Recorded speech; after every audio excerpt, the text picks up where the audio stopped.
நான் கிருபா மோகன் யாருன்னா பள்ளிக்கூடமே போகாத பல்கலைக்கழகம் வரைக்கும் வந்திருக்கிற ஒரு மாணவன். அனைவருக்கும் வணக்கம். பள்ளிக்கூடமே போகாத ஒரு மாணவன் கிருபா மோகன்.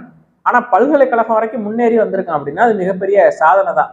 பள்ளிக்கூடம் போகல, அங்க என்ன நடத்துறாங்க, என்ன சப்ஜெக்ட் போயிட்டு இருக்குன்னு தெரியாது. ஆனாலும் அவன் பரீட்சையில மட்டும் எழுதி பாஸ் ஆயிருக்கான். இது மிகப்பெரிய சாதனை தான். எப்படி பக்கத்துல இருக்கிறவன பார்த்து எழுதி பிட் அடிச்சு காப்பி அடிச்சு எப்படியோ எழுதி பாஸ் ஆகி பல்கலைக்கழகம் வரைக்கும் போயிட்டான். அங்க போய் ஒரு அந்த இடத்துல ஒழுங்கா இருந்தானா அப்படின்னு கேட்டீங்கன்னா இல்ல. அங்க போய் ஏதோ ஒரு பொம்பளை புள்ளைய சீண்டிருக்காப்புல இந்த கிருபா மோகன். பல்கலைக்கழகத்திலேருந்து பாதிலே அடிச்சு விரட்டி விட்டாங்க. அதுக்கு என்ன காரணம், எதனால உங்களை பல்கலைக்கழகத்திலேருந்து நீக்கியிருக்காங்க அப்படின்னு கேட்கும்போது, இவர் ஏதோ மாணவர் அமைப்புல இருந்தாரா, அதனாலதான் அந்த கல்லூரி நிர்வாகம் இவரை நீக்கினதாக சொல்றாரு. சரி, கிருபா மோகன் அவரே சொல்றாரு, நான் என்னுடைய பேர் கிருபா மோகன் அப்படின்னு சொல்லி காணொலியில சொல்றாரு. அப்புறம் ஏன் கரிகாலன்னு பேர் மாத்திக்கிட்டாருங்கிறது எனக்கு தெரியல. பள்ளிக்கூடம் பக்கமே போகாத ஒரு மாணவன் பல்கலைக்கழகம் வரைக்கும் போயிருக்கான். அதே போல புத்தகங்களையே படிக்காத நபர்கள் எல்லாம் இன்னைக்கு புரட்சியாளர்கள் என்று சொல்லி பேசிக் கொண்டிருக்கிறார்கள். அதுதான் இந்த பொய்யர்கள், அதுதான் இந்த திராவிடர்கள், அதுதான் இந்த பெரியாரிஸ்டுகள். பெரியார் சொன்னாருன்னு சொல்லுவாங்க. என்ன சொன்னாரு? சாதி ஒழிப்பு சொன்னாரு, சமூக நீதி சொன்னாரு, சமத்துவம் சொன்னாரு, பெண்ணுரிமை சொன்னாரு, எல்லாம் சொன்னாரு. பெரியார் தான் எங்களுக்கு முன்னோடி, பெரியார் தான் எங்களுக்கு முன்னுதாரணம் என்று சொல்லக்கூடிய இவர்கள் பெரியார் சொன்னார்னு சொல்றாங்கல்ல, அவர் சொன்னதுல ஒன்ன கூட இவங்க பின்பற்ற மாட்டாங்க. சமத்துவம் சொன்னாங்க, ஆணும் பெண்ணும் சமம்னு சொன்னாங்க. ஆணுக்கு நிகராக பெண்ணுக்கு சீட்டு வழங்கப்படுகிறதா? கட்சியில் பொறுப்பு வழங்கப்படுகிறதா? கிடையாது. சாதி ஒழிப்பு பேசினாங்க. குறிஞ்சாங்குளத்தை பத்தி பேச சொன்னா வாயையும் பின்னாடியும் பொத்திக்கிட்டு உட்கார்ந்துருப்பாங்க. நீங்க இந்த சாதி ஒழிப்பு பேசக்கூடிய இந்த போராளிகளுக்கெல்லாம் போய் டக்குனு குறிஞ்சாங்குளம்னு சொல்லுங்களேன், அப்படியே திருடனுக்கு தேடு கொட்ட மாதிரி வேர்த்து போவோம் அவங்களுக்கு. இந்த திமுகவில் இருக்கக்கூடிய நபர்களுக்கு எல்லாம் முந்தான நேத்து கூட கிருஷ்ணகிரியோட பாராளுமன்ற வேட்பாளர் தெலுங்குல பதவி இருக்கிறாரு. இந்த பெரியார் பேசின சமூக நீதிங்கிறதே தமிழர்கள் அனைவருக்கும் சம உரிமை பங்கீடு கிடைக்கணும் அப்படிங்கிறதுக்காக பேசல. எல்லாரும் சமம் தான் அப்படின்னு சொல்லி வந்தவன் போனவன் எல்லாம் இங்க ஆட்சி செய்யக்கூடிய ஒரு நிலையை உருவாக்கி எல்லாரும் சமம் தானே, இது திராவிட மண், கர்நாடகா, ஆந்திரா, கேரளா, தமிழ்நாடு எல்லாம் திராவிட பூமி, இந்த நாட்டை ஆளலாம், யாரு வேணாலும் ஆளலாம், நல்லவர்களாக இருக்கணும் அப்படின்னு சொல்லிலாம் பேசுவாங்க. பல புரட்சி பேசுவாங்க. ஆனா கர்நாடகாவில இருந்து ஒரு சொட்டு தண்ணி கூட வாங்கி தர துப்பு இருக்காது உங்களுக்கு. திராவிட பூமின்னு சொல்லுவாங்க. அதே மாதிரி ஆந்திர காட்டுக்குள்ள திராவிடன், தமிழ் திராவிடனை தெலுங்கு திராவிடன் சுட்டு கொன்றான். எத்தனை பேத்த? 16 பேத்த. எதுக்காக சுட்டா? மரம் வெட்ட வந்தாங்கிறதுக்காக. முல்லை பெரியாறு கேட்கும்போது கேரளா வாழ் தமிழர்கள் தாக்கப்பட்டிருக்காங்க. சிங்கள இராணுவத்தால் தமிழர்கள் தாக்கப்பட்டிருக்காங்க. கன்னடன்ட்டு அடி வாங்கியிருக்கான், தெலுங்குன்ட்டு அடி வாங்கியிருக்கான், மலையாளிட்டு அடி வாங்கியிருக்கான். யாரு? தமிழன். சிங்களன்ட்டே அடி வாங்கியிருக்கான். எல்லாருக்கிட்டையும் தமிழன் அடி வாங்கியிருக்கான். ஆனா நம்ம எதனால அடி வாங்கணும் அப்படின்னா, எதனால் இந்த கன்னடர்கள் நம்மளை தாக்குனாங்க அப்படின்னா, எதனால் மலையாளிகள் நம்மளை தாக்குனாங்க அப்படின்னா, எதனால் சிங்களர்கள் நம்மளை தாக்குனாங்க அப்படின்னா, எதனால் தெலுங்கர்கள் நம்மளை தாக்குனாங்க அப்படின்னா, திராவிடர்கள் அப்படிங்கிறதுனால தாக்கல, நம்ம தமிழர்கள் என்பதால் தாக்குனாங்க. என்னைக்குமே நம்மளுடைய அடையாளம் நமக்கு தெரியுதோ இல்லையோ, நம்மளுடைய எதிரிக்கு நன்றாக தெரியும் இவன் யார் என்று. அது காவேரியில தண்ணி கேளு, கரெக்டா உன்னை குறி வச்சு அடிப்பான். நீ நம்ம யாருன்னே தெரியாது, கர்நாடகாவில் நம்ம தனியா ஒரு பாதுகாப்பான இடத்துல வாழ்ந்துகிட்டு இருக்கோம் அப்படின்னு நினைப்ப. ஆனா அவனுக்கு தெரியும் இங்க ஒரு தமிழை வாழ்ந்துகிட்டு இருக்கான், இங்க ஏதாவது காவேரி பிரச்சனை வரட்டும், இந்த ஊட்ட கொளுத்தி விடுவோம் அப்படின்னு சொல்லி கொளுத்தி விடுவான். இது நடக்கும்.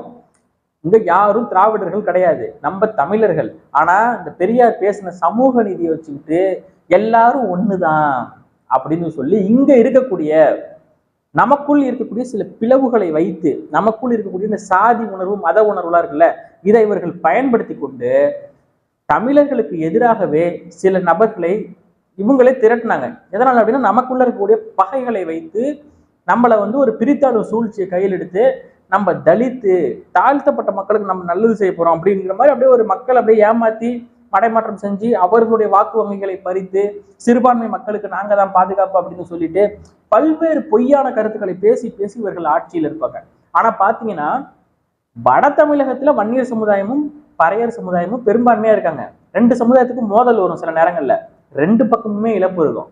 வன்னியர் பக்கட்டும் இழப்பு இருக்கும், பறையர் பக்கட்டும் இழப்பு இருக்கும். ஆனா குறிஞ்சாங்குளம்னு ஒரு ஊர் இருக்கு. அந்த ஊருக்குள்ள எந்த ஒரு மானமுள்ள பத்திரிகையாளனாவது உள்ள போய் அங்க நடக்கக்கூடிய செய்திகளை படமா எடுத்துட்டு வந்திருக்க பார்க்கலாம். உள்ள போயிட்டு வெளில வர முடியாது. அங்கேயும் 2 சமூகங்களுக்குள்ள மோதல் வருது. குறிஞ்சாங்குளத்துல பறையர் சமூகம், இன்னொன்னு தெலுங்கு ஆதிக்க சமூகம் அங்க இருக்காங்க. நாயுடு சமூகம் இதெல்லாம் இருக்காங்க. அவங்கெல்லாம் வந்து பாத்தீங்கன்னா ஒரு சமூகத்துக்கும் இன்னொரு சமூகத்துக்கும் மோதல் வரும்போது 2 சமூகத்துக்கு தானே இழப்பு வரணும். அதுதானே வந்து ஒரு ஒரு சாதி ரீதியான பிரச்சனை அப்படின்னு சொல்லலாம். ஆனா அங்க வந்து தெலுங்கு ஆதிக்க கும்பலுக்கு எந்தவித பாதிப்பும் வராது, எந்தவித இழப்பும் வராது. ஆனா நம்ம தமிழ் குடிகள் பறையர்கள் ஒரு 3-4 பேர் இறந்திருக்காங்க. அங்க தங்களின் குலதெய்வ கோயிலான காந்தாரி அம்மன் கோயிலை கட்ட முடியல இன்னைய வரைக்கும். அது ஏன்னா நம்ம நாடு இத்தனைக்கும் அது நம்ம நாட்டுக்குள்ள நம்ம ஊர்ல ஒரு கோவில நம்மளுடைய குலதெய்வ கோயில கட்ட முடியல. நம்ம இடம் அது, அது யார் பேர்லயும் பட்டாளருடைய ஒரு புறம்போக்கு இடத்துல கட்ட முடியல அப்படின்னா இவர்கள் தான் உண்மையான சாதி வெறியர்கள். இன்னைக்கு குறிஞ்சாங்குளத்துல இருக்கக்கூடிய அந்த ஆதிக்க கும்பல் எல்லாம் யாருக்கு வாக்கு செலுத்துவாங்கன்னு நினைக்கிறீங்க? திமுகவுக்கு வாக்கு செலுத்தக்கூடிய நபர்கள். அதை பத்தில அந்த புரட்சியாளர்கள் புத்தகத்தையே எடுக்காத புரட்சியாளர்கள் பேச மாட்டாங்க. இன்னைக்கு இந்த காணொலி எதை நோக்கி நான் பேசிக்கிட்டு இருக்கேன் அப்படின்னா, அண்ணன் சீமான் அவர்களை பற்றி, அண்ணன் சீமான் திருவள்ளுவரை பற்றி இழிவாக பேசிவிட்டார் அப்படின்னு சொல்லி இந்த கிருபா மோகன் என்கிற நபர், இன்னும் ஒரு சில தமிழ் தேசியத்தில் இருக்கக்கூடிய நபர்களே அண்ணன் சீமான் அவர்களுக்கு எதிராக பதிவு போட்டுக்கிட்டு இருக்காங்க. முதல்ல இந்த தமிழ் தேசியத்தில் இருக்கக்கூடிய நபர்களுக்கு நம்ம பதில் கொடுப்போம். அவங்களுக்கு தான் முக்கியமா அரசியல் ரீதியாக நம்ம பதில் கொடுக்குறோம். முதல்ல தலைமைக்கு கட்டுப்பட கத்துக்கோங்க. உங்களால ஒண்ணுமே பண்ண முடியாது. என்னுடைய கருத்துப்படி சொல்றேன், வெளிப்படையா சொல்றேன், இதுதான் உண்மையும் கூட.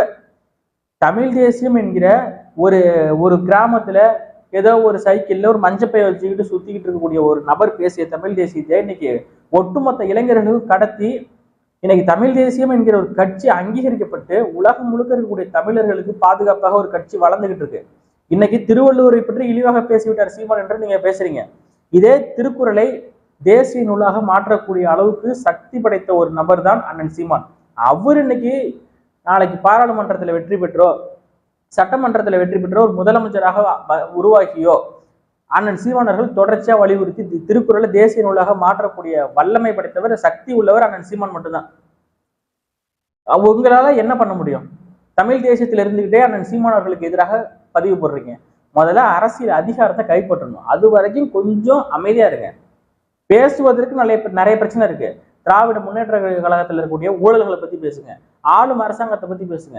அண்ணன் சீமான் அவர்கள் ஏதோ ஒருமையில தன்னுடைய தாத்தா எங்களுடைய முன்னோடி என்கிற ஒரு ஒருமையில பேசிட்டாரு.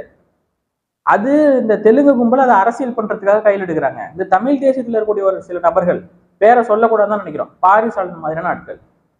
நீங்க என்ன அப்படி நேர்மை, கடமை, கண்ணியம், கட்டுப்பாடு அப்படின்னு இருக்கக்கூடிய ஆட்கள் மாதிரி பதிவு போட்டுட்டு இருக்கீங்க. உங்களால என்ன பண்ண முடியும்? ஏன் ஒரு திராவிட ஒழிப்பு மாநாடு கூட உங்களால நடத்த முடியல? இந்த திமுகவை எதிர்த்து, திராவிட முன்னேற்ற கழகத்தை எதிர்த்து உங்களால பண்ண முடியாத ஒரு விஷயத்த அண்ணன் சீமான் அவர்கள் பண்ணி இன்னைக்கு தமிழ் தேசியத்தை உலகம் முழுக்க கொண்டுட்டு போய் இன்னைக்கு நாம் தமிழர் கட்சி அங்கீகரிக்கப்பட்ட ஒரு கட்சியாக மாறி ஒரு பெரிய அளவுக்கு தாக்கத்தை ஏற்படுத்திக்கிட்டு இருக்காரு. இந்த தாக்கத்தை உங்களால் ஏற்படுத்த முடியுமா? அண்ணன் சீமான் அவர்கள் பேசக்கூடிய பேச்சுக்கள், அவர் செய்யக்கூடிய உழைப்புகள், தியாகங்கள், இதெல்லாம் உங்களால செய்ய முடியுமா? சற்று கொஞ்சம் யோசிக்கணும். கருத்து மட்டும்தான் நான் போடுவேன், களத்துக்கு வரமாட்டேன் அப்படின்னா அண்ணன் சீமான் அவர்கள் பொழுதுனையும் களத்தில் நிற்கக்கூடிய ஒரு நபருப்பா. நீங்க பேசுறது ஒரு தாக்கத்தை ஏற்படுத்தாது. அண்ணன் சீமான் அவர்கள் ஏதோ ஒருமையில பேசிட்டாருப்பா. அவர் திமுக காரன் இந்த திராவிட முன்னேற்ற இந்த கொத்தடிமை வந்து அரசியல் பண்ணணுங்கிறதுக்காக இந்த கிருபா மோகன் மாதிரி நாட்கள்லாம் போட்டுட்டு இருக்காங்க. இன்னைக்கு இருக்கக்கூடிய சூழல் என்ன? திருவள்ளுவர் வந்து அது பல்லாயிரம் வருஷத்துக்கு முன்னாடி கல்லுண்ணமையை பத்தி பேசினாரு. இன்னைக்கு இருக்கக்கூடிய சூழல்ல அண்ணன் சீமான் அவர்கள் இப்படி ஒரு கருத்தை தெரிவிச்சிருக்காரு. பைத்தியக்காரன் அப்படிங்கிற மாதிரி தெரிவிச்சிருக்காரு. அதுக்கப்புறமேட்டுக்கு பாத்தீங்கன்னா அவர் சிரிச்சுக்கிட்டே அவர் இழிவுபடுத்தணுங்கிறது நோக்கம் இல்லை, திருவள்ளுவரை இழிவுபடுத்த வேண்டும் என்பது சீமானுடைய நோக்கமா, அண்ணன் சீமானுடைய நோக்கமா? இந்த கேள்வியை நீங்க புரிஞ்சுக்கோங்க. ஏன்பா அவரு எத்தனை இடத்துல பெருமையா பேசியிருக்காரு. உலக பொதுமறை திருக்குறள் அதை தேசிய நூலா அறிவிக்கணும் அப்படின்னு சொல்லி எவ்வளவு இடங்கள்ல பேசியிருக்காரு. எத்தனை இடத்துல புகழ்ந்து பேசியிருக்காரு. பிறப்புக்கும் எல்லா உயிருக்கும் சிறப்பாக செய்திட ஒற்றுமையாம் என்கிற ஒரு திருக்குறளை எத்தனை மேடைகள்ல பேசியிருக்காரு. இதெல்லாம் நீங்க தெரிஞ்சும் திருவள்ளுவர் வந்து இழிவுபடுத்திட்டாரு. திருவள்ளுவரோட ஒண்ணு இழிவுபடுத்த கிடையாது. அண்ணன் சீமான் அவர்கள் பேசியதால் இன்னைக்கு திருக்குறள் வந்து இழிவா போயிடுச்சா? கிருபா மோகனுக்கு வந்து நம்ம பதில் கொடுக்கணும் அப்படின்னா அவங்களுக்கு பதில் கொடுக்க வேண்டிய ஒரு அவசியம் இல்லை. இந்த மாதிரி அரசியல் ரீதியெல்லாம் பதில் கொடுக்க வேண்டிய அவசியம் இல்லை. ஒன்னே ஒண்ணுதான், எங்களுடைய தாத்தா தமிழ் இனத்தின் முன்னோடி திருவள்ளுவரை பற்றி எங்கள் அண்ணன் சீமான் தமிழர் பேசியிருக்காரு. இடையில நீங்க யாரா? நீங்க எதுக்கிட்ட உள்ள வரீங்க? தமிழ் சனியனை விட்டு தொலைங்க, இந்த தமிழ் காட்டு மிராண்டி மொழி என்னடா இருக்கு உன் தமிழ்னு கேட்டா பண்ணிக்கலாமேங்கிறான் அப்படின்னு சொன்ன பெரியார். பெரியாரை விட தமிழையும் தமிழ் மொழியையும் சீமான் இழிவுபடுத்தி விட்டாரா? எங்க தாத்தாங்கிற உரிமையில சீமான் அவர்கள் பேசுறாரு. அவர் பேசியதால் நீங்க திருவள்ளுவர் சிறுமைப்பட்டு போகல. ஆனா அந்த பெரியார் அந்த பேசின பேச்சுக்கள்லாம் எடுத்து பார்த்தீங்கன்னா அவ்வளவு கோபம் வரும். தமிழ் சனியனேன்னாரு. இன்னும் நம்ம ஆதி தமிழ் குடி பறையர சமூகத்தை பத்தி என்ன தெரியுமா சொன்னாரு? இந்த போட்டிருக்கக்கூடிய துணி விலை ஏன் ஏறிவிட்டது, எதனால் உயர்ந்தது என்று கேட்கும்போது, இந்த சமுதாயத்தில் இருக்கக்கூடிய பெண்கள் எல்லாம் ஜாக்கெட்டு போட ஆரம்பிச்சிட்டாங்க, அதனாலதான் துணி விலை ஏறி போயிடுச்சு அப்படின்னு சொல்லி ஒரு கேடுகட்ட கேவலமான ஸ்டேட்மெண்டை கொடுத்தவர் தான் பெரியார். அவர் மட்டும் வரலன்னா இந்த நாட்டுல ஒண்ணுமே நடந்திருக்காது.